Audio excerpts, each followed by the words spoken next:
Welcome to episode number 29 of the Inspired Rapper Show. My name is Dax Hammer, a.k.a. Derek Alexander of the Mix Lodge, and I'm sitting with my co-host. Thinking of myself as the master of flows. My God is alive, from the dead he rose. Now I follow Jesus wherever he goes. Julian is in the building. Oh! Yeah! What kind of dance you doing today? What is this called? Ooh, you see that right there? I call this right here, I call this dodging the enemy. Dodging the enemy. Dodging the enemy. Round the mic. Yeah, wrap around the mic as you dodge the enemy. What? Hey! Dax Hammer Beats on YouTube. Watch Julian do all kinds of really weird dances. Really weird dances. Really weird dances. Really weird dances. That is very awesome. Thank you, Julian, for that. Once again, we have an informative, energetic, and motivating show for you here today. So if you are a rap artist and you're looking to learn and grow in your craft, then stay tuned and keep your ears open to this podcast because we have a great show for you today. It's As gonna be always. exactly what you need. So get ready to be entertained, educated, and inspired here on the Inspired Rapper Show. Yeah. Episode number 29. We are killing it. We are moving right along. Today's topic is gonna be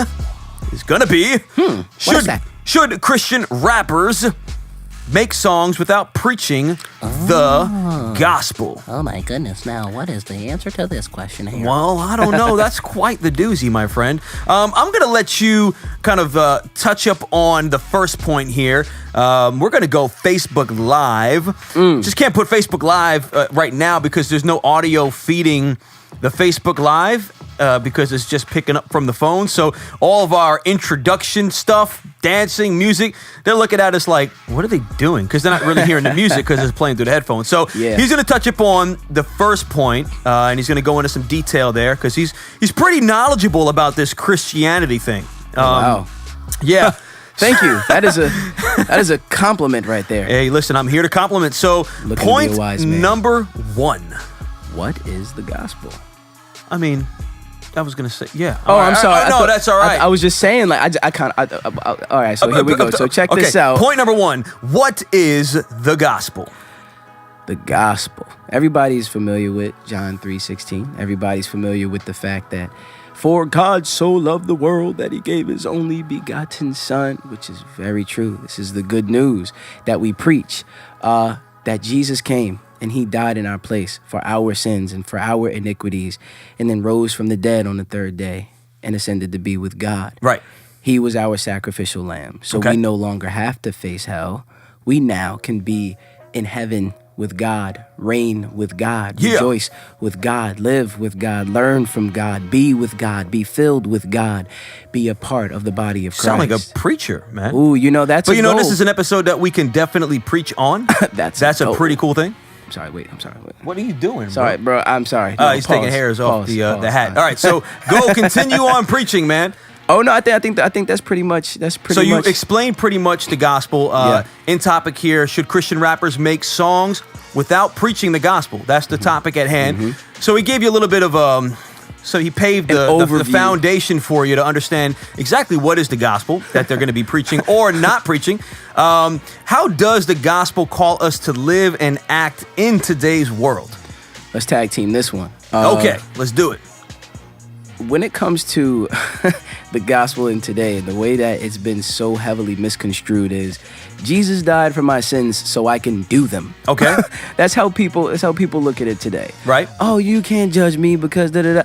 The Bible calls for us to live righteousness, walk in righteousness. We are called to walk the narrow road, not the wide road that leads to destruction. Yes. The Bible, the gospel calls for us to live and seek after righteousness. And you go ahead and give your 2 cents, however many. Well, I think the gospel message changes you from the inside out, allowing you to be different.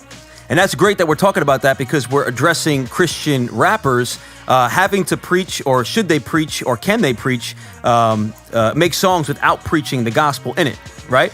So the gospel changes you from the inside out. And I would say that the general answer for that is why would you want to make music otherwise? Why would you want to limit what you so passionately believe in? Go ahead. That's kind of my gripe with. Go ahead and get it, bud. That's kind of my gripe with certain artists that don't explicitly. Not everything is getting on the pulpit and preaching the gospel in terms of salvation, heaven, hell, but it's including, and that's the thing. That's why the question here is, how does the gospel call us to live and act in today's world? Because the gospel affects everything in relation to your life when it comes to your marriage, how you raise your kids, how you treat people, how you drive your car on the highway every day. Yes. Can we all realize that we need to work on stuff like that? Absolutely. I think driving itself exposes just how much you've grown as a Christian. Bro, I live in New York. We live in New York. It's like when you got that New York traffic and those New York, I don't even know what to call them because I'm trying not to call them a bad name, Lord help me. Okay. When you got them cutting you off, pulling dangerous moves while you got your baby in the back seat and your wife is in the passenger and somebody just decided to cut right in front of you and they almost hit your car. Whoa. We don't want to let people know too much. I'm sorry, bro, but I get real emotional about this type of stuff. You feel me? Feel me, B? I feel you, B. So listen, the gospel calls us to act and live differently, and righteously, more thoughtfully. But you don't just live righteous to be righteous. Okay. You live righteous to honor God, to say, I no longer lust or long after the things that required you to go to the cross in the first place. Right. The righteousness that you seek after is to honor the sacrifice. Woo. To say, God, I appreciate you and I love you and I'm sorry that these things made you go there and that I had a love for these things at one point, but now no more. Right. That's what it's about. So yeah, absolutely, this stuff should be incorporated in your music. Now, not every song has to be, look, God so loved the world, he gave his one and only begotten son, because we were all just rotten scum. So while you're debating Pac and Pun, I'm focused on the one that spoiled the devil's plot and won. That was even multi-syllabic. Good job, man. Good job. So moving on to point 3 or question 3. As musicians, are we called to explicitly and solely talk about God in our music? And I think we kind of just answered that a little bit with your last statement. Me personally, I believe that, once again, if you are a Christian rapper, it's going to be very difficult for you to not want to incorporate God in your music. Whether you're talking about something that has to deal with life issues or you're talking about, loving your wife, whatever it is, God is going to be there. And especially everything that represents God in your life, you're going to be able to tell. It's going to be overly saturated with the things of God that it's just going to be foreign for you to want to kind of pull away from that. What? What's the purpose of... So the only thing I can really think of is if you're trying to gain or attract a different audience, or if you have an ulterior motive to, go somewhere else or advance more in your music. Other than that, not everything has to be salvation based, but me as a rapper, when I was rapping, it was very difficult to conceive the thought that I could make a song. It would be like, I don't know how to explain it, man, but it's just so foreign to me to not go to the page and start writing about something or including God in what I'm writing about. Right. I mean, it's what it is. You're supposed to get closer and closer and closer. You never quench the spirit. So if you're going through your life not quenching your spirit and getting closer and closer to Christ, naturally what's going to happen is you're going to want to write about him and talk about him all the time. That's very true. You change. Good answer. Good answer. Let's get it to the next point. Point number 4, question number 4. Can a Christian rapper make a love song about or for his wife? Ooh. Let him know, when Julian. I get that feeling, I want. Comment. We're on Facebook Live. We're also filming on YouTube. So wherever you are watching this, comment below if you want this guy to put out some kind of R&B type album. Come on now. The guy got some vocals, man. I got to work on it. I'm trying to be humble about it, but I would love to be a singer. Come on man. now. I'd love to be a singer. So That can a would be Christian dream. rapper make a love song about or for his wife? Absolutely. You just want to watch the content. You know what I mean? 'Cause you don't want to get people's imaginations going and get people thinking about, your wife, or get people thinking about someone else lustful in that way, or you don't want the song to produce lust. Don't be too explicit with it, because everything in marriage doesn't have to be with explicit stuff. There's much more that signifies a marriage. I'm not married yet, but I can understand that it's a lot more to it, and I think that for you to be able to, are you calling for a beat? Get it, get it. Check it. Mumble rap. Here we go. Look. Get in that ring. Get in that ring. Get in that ring. Woo. Get in that ring. Woo. Get in that ring. Woo. Get in that ring. Get in that ring. Gotta get married. Gotta get married. Gotta get married. Sometime soon. Hit the proposal. Hit the proposal. Hit the proposal. One knee. So hit the proposal. we definitely agree that talking about your wife in a song, not even, because look at the Song of Solomon, right? Right. That's a very popular book in the Bible. And from what I understand, the name God wasn't mentioned in that book. Okay. Right? So that kind of validates our point that even in the Bible, there's a book that doesn't mention the name of God, though it doesn't strip away. The book wouldn't be in the Bible if God wasn't in it. Right? Right. So the fact that there's so much more to that book that deals with God in a different light than what you may find in New Testament literature or Old Testament, it's a very different approach. So, what's beautiful is, let them know. You gotta find what the book is there for, what the intent is. Don't just look at certain content in the book and go, oh, well, the Bible talks about sex, so I can have sex if I want to have sex. Like, no, you don't want to do that.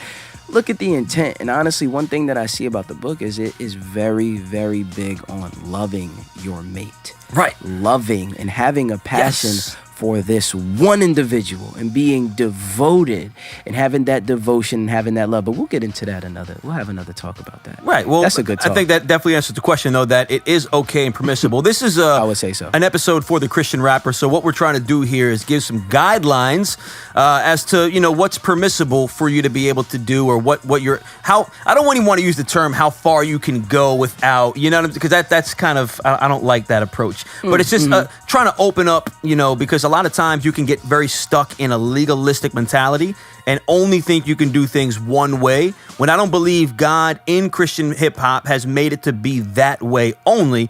That's just my opinion, and I think that we agree on that. I had this joint that I was writing a little while ago that I had did for my wife. Here's an example. Check it out. Check it out. Okay. Judy is live. We're on Facebook Live and we're on YouTube Live.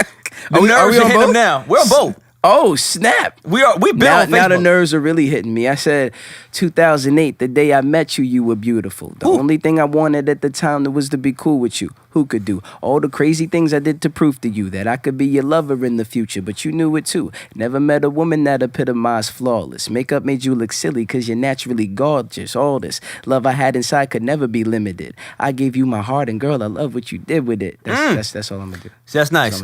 I like that. So, Christian rappers, make songs about your wife. Make songs.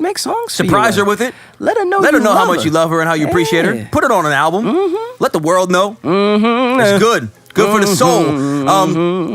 Let's also, keep in mind, if you guys want a couple artists here that have done that publicly, you're looking at Dayton. Dayton made a song for his wife called Fight For Us on his last mixtape, which is really dope. On his Menace mixtape. Great song. Lyrical wordplay's crazy, but the message is so on point. He's a lyrical miracle because he's spiritual. Encouraging.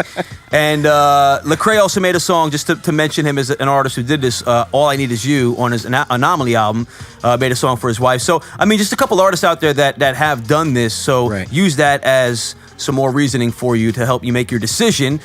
Question number 5, can a Christian rapper make conscious hip-hop? Yeah, man, just put Yeah. Jesus in there. Put some Jesus on that. You know what I'm saying? You know how Birdman asking for some respect on his name? Respect on my Put name. some Jesus on that track. You feel me? Yeah, Yes, talk about yes. what's going on in the world, because that's very much a part of the Bible as Yes. well. What's going on in the world, and just relate Jesus, tie Jesus to that, because that's a great way to put the message in there to help people to relate God to today. Absolutely. Amen. That's a very good answer. And that brings us to point number 6. Is it permissible for a Christian rapper to delve into speaking about political topics, kind of similar to what the stance that Lecrae has taken in the previous years? Is changing your style or your content to that degree okay? I mean, obviously, there's always the argument of the conversation of the lack of God in his music, but just from a standpoint of going from coming out as a strictly Christian, every song is about salvation and glorifying God, to now you're speaking about political things. Is that okay? Would that be received well? Because some people may not feel compelled to always talk about that one topic of salvation-based stuff. Maybe they feel compelled to lead a revolution on a political topic, right? We need good political representatives in our government, right? Yeah. And wouldn't we love to have some of them be Christian? Or Yeah. all of them be Christian? Yes. I think it would change the face of how our world operates. So Yeah. why not a Christian go in there musically and do the same thing? Yeah. I mean, I think it's a great topic to address as well, talking about politics and all of that, and relating God to it. I think that's a great idea, because you're now addressing the public and letting them know what you think about this and think about that. However you address it, because there's people who stand on the side of, we really do have a voice and we really can stand up for what's right, and they're pushed that and saying, we got to do it this way. And then there's people who stand on the side of, we don't really have a choice anyway, so why even bother? Yeah. So, Christians can be the voice for many people. Oh, absolutely. Yes, and I think that, not to interrupt, but I think No, yeah, go that's ahead. very important, is that we represent as a whole for people, right? So represent not only the Christian or the God in this world, but represent and we stand for things that God hates, or stand against things that God hates. Abortion, oppression, domestic abuse and violence, murder, rape, all of these things God hates, we hate. We make laws against these things, right? We need to have more of a voice to relate with people, even if it always isn't about, if you ever meet these people on a personal level, always talk to them and speak to them about the gospel, if that's what you feel in that moment God is calling you to do. But at the end of the day, sometimes people need their needs met, right? So being that voice, being that representative, and because that comes from a good place, and that good place is the heart of God. I ain't got nothing to add.